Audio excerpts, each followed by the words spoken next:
This week's top stories.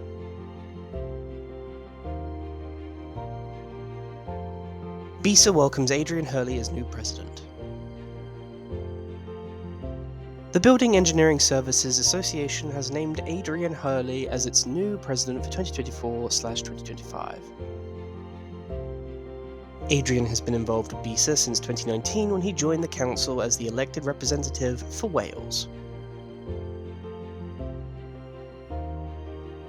Nominations open for Young FM Networking Opportunity. Social Enterprise Tomorrow Meets Today is inviting young people working in FM to nominate themselves to attend an exclusive networking event. 15 under 35s working in FM will have the opportunity to network and socialise with a group of 18 industry leaders from across the sector. New podcast series for the cleaning sector launches. Keep It Clean, a new podcast series that discusses the changing face of the cleaning industry, has been launched by Jangaro. The 6-part series aims to provide valuable insights and expert interviews for companies across a range of different industries that employ cleaning teams as well as professionals in the cleaning sector.